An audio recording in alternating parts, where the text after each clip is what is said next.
Please guess your answer. Part 1 to 4. Questions number 1 to 40. And finally tally your answer with answer sheet. Answer sheet is in last of the video. Part 1. You will hear a man talking to the coordinator of a photography club. First, you have some time to look at questions 1 to 4.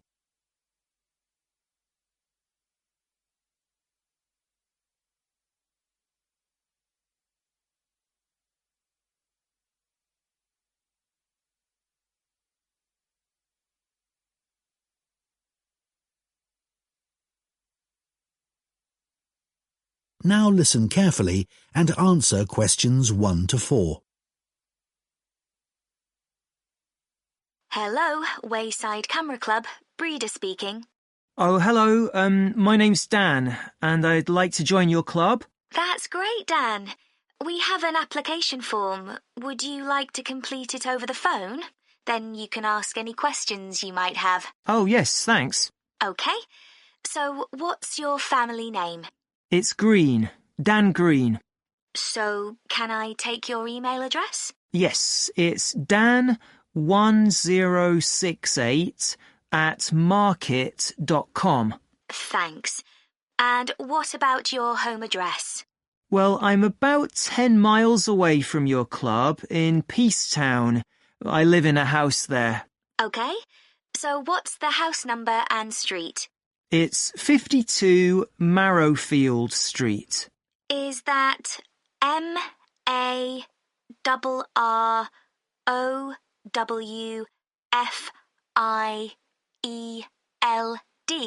That's right. And that's Peacetown, you said? Uh-huh. So, how did you hear about our club? Did you look on the internet? I usually do that, but this time, well, I was talking to a relative the other day and he suggested it. Oh, is he a member too? He belongs to another club, but he'd heard good things about yours. OK. So, what do you hope to get from joining? Well, one thing that really interests me is the competitions that you have. I enjoy entering those. Right.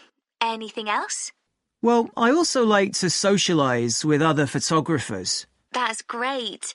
So, what type of membership would you like? What are the options? It's £30 a year for full membership, or £20 a year if you're an associate. I think I'll go for the full membership then. That's a good idea, because you can't vote in meetings with an associate membership. Before you hear the rest of the conversation, you have some time to look at questions 5 to 10.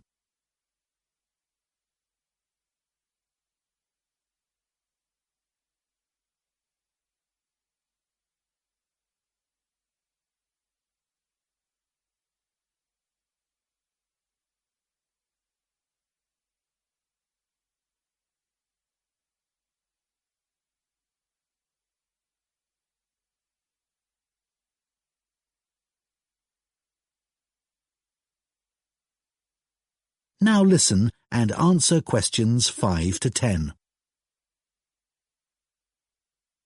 If I could just find out a bit more about you. OK.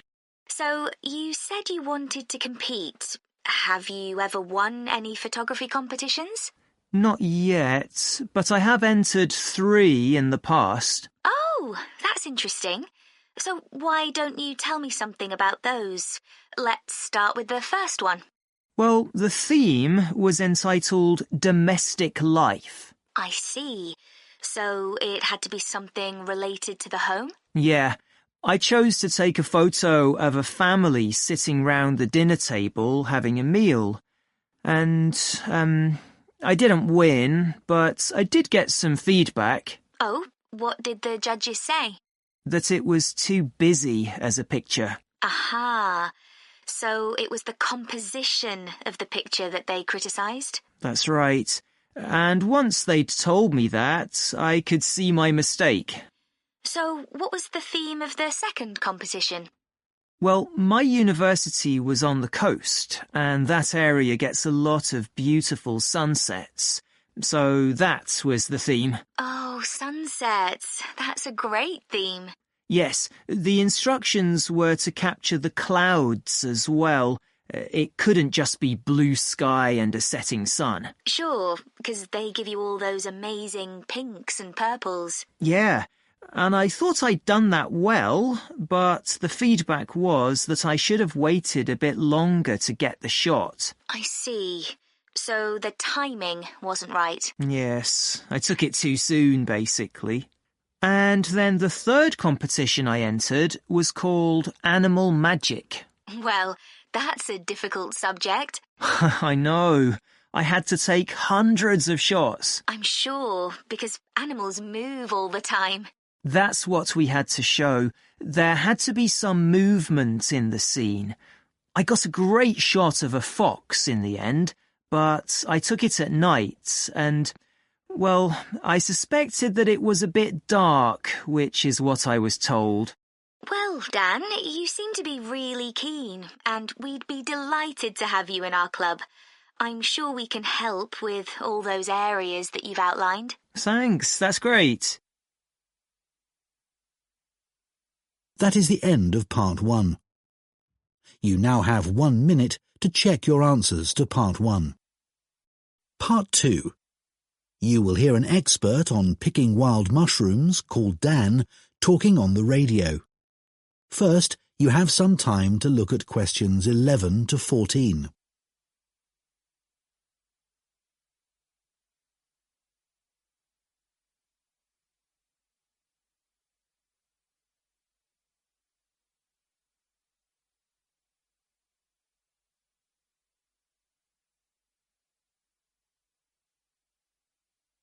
Now listen carefully and answer questions 11 to 14. This evening, we're delighted to welcome Dan Beagle, who's just written a book on looking for and finding food in the wild. He's going to tell us everything we need to know about picking wild mushrooms. Thank you very much. Well, I need to start by talking about safety. You really need to know what you're doing because some mushrooms are extremely poisonous. Having said that, once you know what to look for, it's really worth doing for the amazing variety of mushrooms available, which you can't get in the shops. But of course, you have to be very careful, and that's why I always say you should never consume mushrooms picked by friends or neighbours. Always remember that some poisonous mushrooms look very similar to edible ones, and it's easy for people to get confused. The other thing to avoid is mushrooms growing beside busy roads, for obvious reasons. But nothing beats the taste of freshly picked mushrooms. Don't forget that the ones in the shops are often several days old and past their best. There are certain ideas about wild mushrooms that it's important to be aware of. Don't listen to people who tell you that it's only okay to eat mushrooms that are pale or dull. This is completely untrue. Some edible mushrooms are bright red, for example. Personally, I prefer mushrooms cooked, but it won't do you any harm to eat them uncooked in salads. It's not necessary to peel them. Another thing you should remember is that you can't tell if a mushroom is safe to eat by its smell. Some of the most deadly mushrooms have no smell and taste quite nice, apparently. Finally, just because deer or squirrels eat a particular mushroom doesn't mean that you can. Before you hear the rest of the talk, you have some time to look at questions 15 to 20.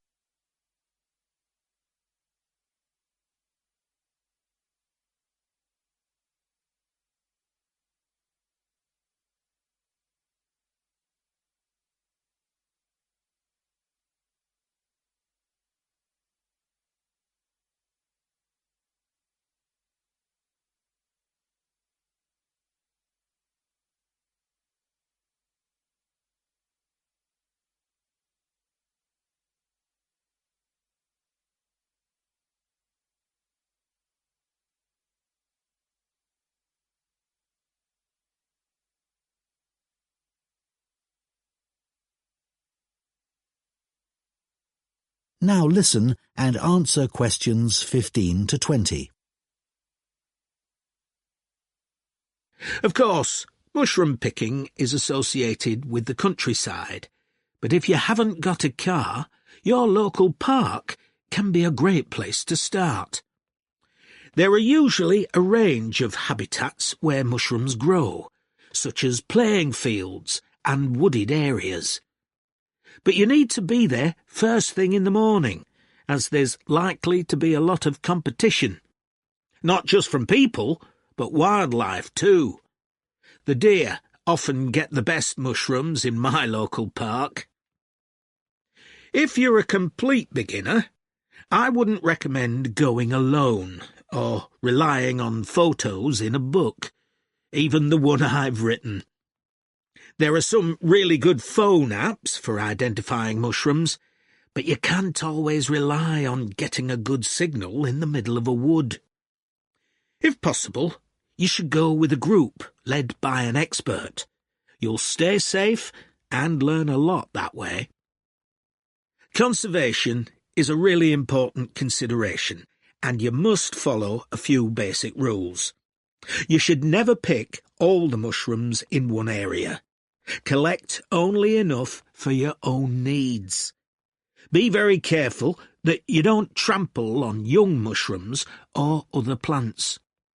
And make sure you don't pick any mushrooms that are endangered and protected by law. There's been a decline in some varieties of wild mushrooms in this part of the country. Restaurants are becoming more interested in locally sourced food like wild mushrooms, but the biggest problem is that so many new houses have been built in this area in the last 10 years. And more water is being taken from rivers and reservoirs because of this, and mushroom habitats have been destroyed. Anyway, a word of advice on storing mushrooms. Collect them in a brown paper bag, and as soon as you get home, put them in the fridge. They'll be fine for a couple of days, but it's best to cook them as soon as possible, after washing them really carefully first, of course. So, everybody knows what a mushroom tastes like, right?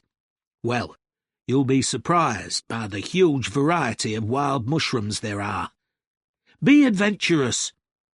They're great in so many dishes. Stir-fries, risottos, pasta. But just be aware that some people can react badly to certain varieties, so it's a good idea not to eat huge quantities to begin with. OK, so now I'm going to show you a few examples of poisonous mushrooms. That is the end of Part 2. You now have 30 seconds to check your answers to Part 2. Part 3. You will hear two business students discussing automation and the future of work. First, you have some time to look at questions 21 to 24.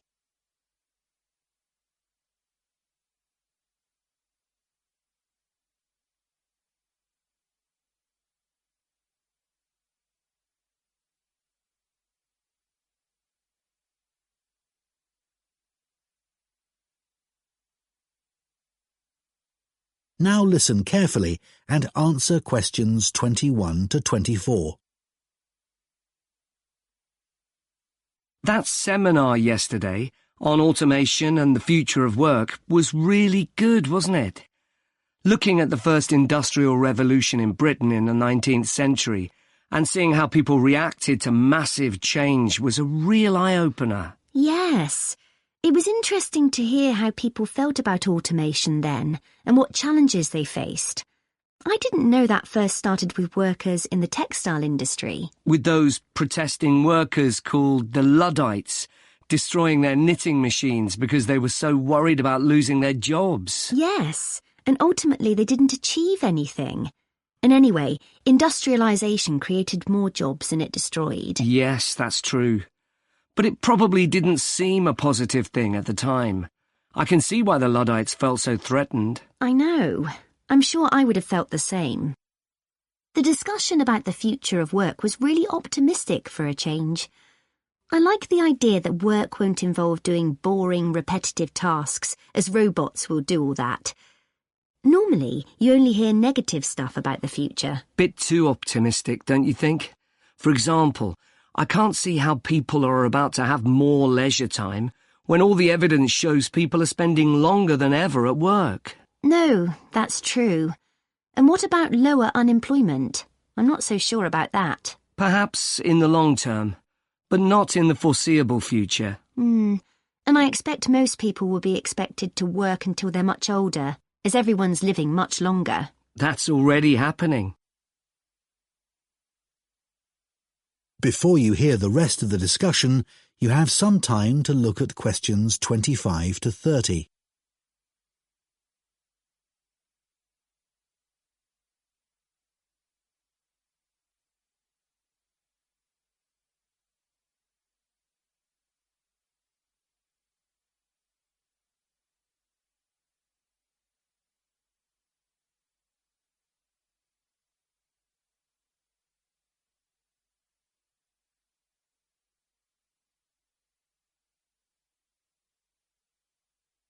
Now listen and answer questions 25 to 30. I enjoyed all that stuff on how technology has changed some jobs and how they're likely to change in the near future. Yeah, incredible. Like accountants. You might think all the technological innovations would have put them out of a job, but in fact there are more of them than ever. They're still really in demand and have become far more efficient. Right, that was amazing. 20 times more accountants in this country compared to the 19th century. I know. I'd never have thought the demand for hairdressing would have gone up so much in the last 100 years. One hairdresser for every 287 people now, compared to one for over 1,500. Yeah, because people's earning power has gone up so they can afford to spend more on personal services like that. But technology hasn't changed the actual job that much. No, they've got hairdryers, etc. But it's one job where you don't depend on a computer. The kind of work that administrative staff do has changed enormously, thanks to technology. Even 20 years ago, there were secretaries doing dictation and typing. Yes, really boring compared to these days, when they're given much more responsibility and higher status. A lot of graduates go in for this kind of work now. I'd expected there to be a much bigger change in the number of agricultural workers in the 19th century, but the 1871 census showed that roughly 25% of the population worked on the land. Yeah, I'd have assumed it would be more than 50%. Now it's less than 0.2%. What about care workers? They barely existed in the 19th century, as people's lifespan was so much shorter. But now, of course, this sector will see huge growth. Yeah, and it's hard enough to meet current demand. The future looks quite bleak for bank clerks. They've been in decline since ATMs were introduced in the 80s. And technology will certainly make most of the jobs they do now redundant, I think. I agree. Although the situation may change, it's very hard to predict what will happen. That is the end of Part 3. You now have 30 seconds to check your answers to Part 3. Part 4. You will hear part of a lecture for astronomy students about the need for a system to manage satellites and other objects orbiting the Earth. First, you have some time to look at questions 31 to 40.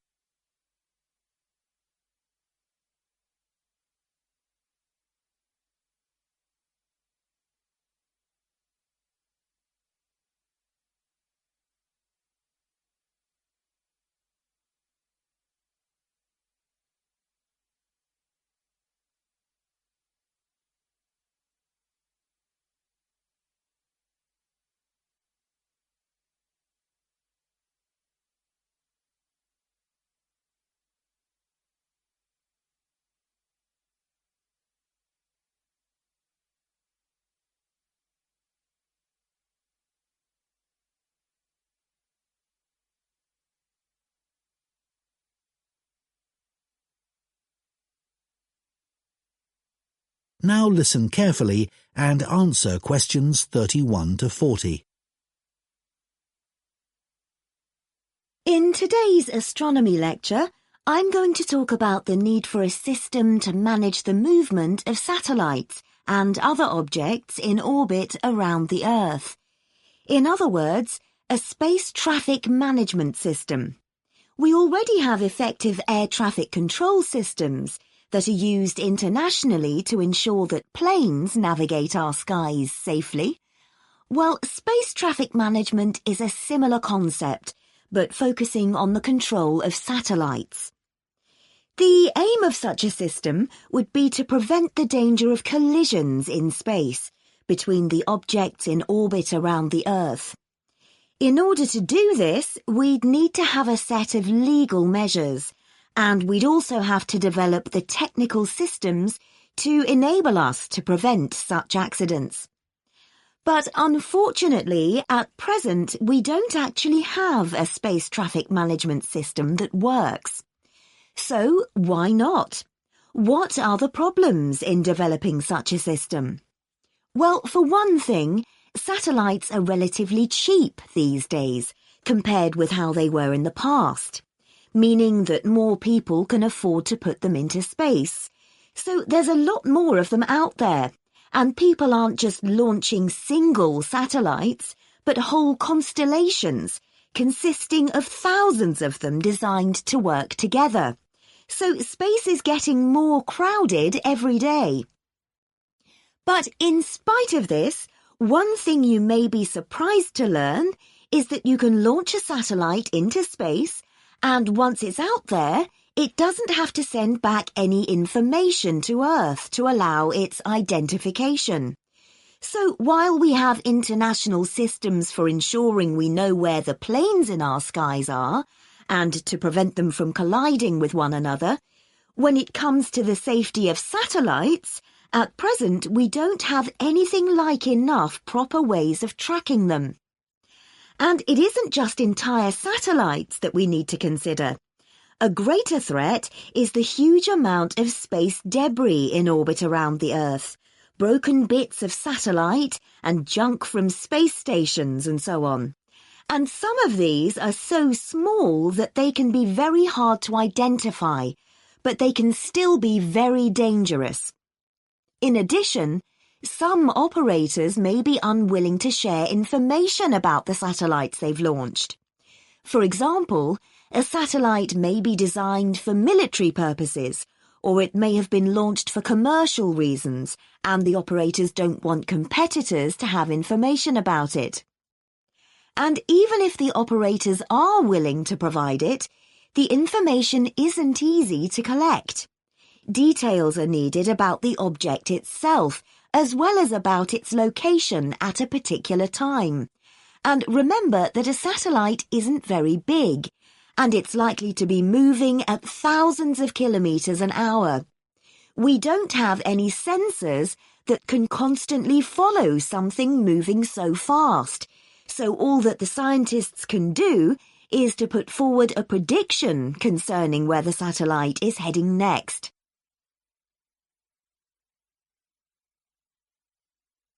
So those are some of the problems that we're facing. Let's consider now some of the solutions that have been suggested.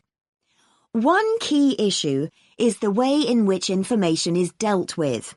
We need more information, but it also needs to be accessible at a global level. So we need to establish shared standards that we can all agree on for the way in which this information is presented. We already do this in other areas of science, so although this is a challenge, it's not an impossible task. Then as all this information's collected, it needs to be put together so it can be used, and that will involve creating a single database on which it can be entered. As we continue to push forward new developments, congestion of the space environment is only going to increase. To cope with this, we need to develop a system like the one I've described to coordinate the work of the numerous spacecraft operators. But it's also essential that this system is one that establishes trust in the people that use it, both nationally and at a global level. One interesting development that I'll mention at this... That is the end of Part 4. You now have 1 minute to check your answers to Part 4.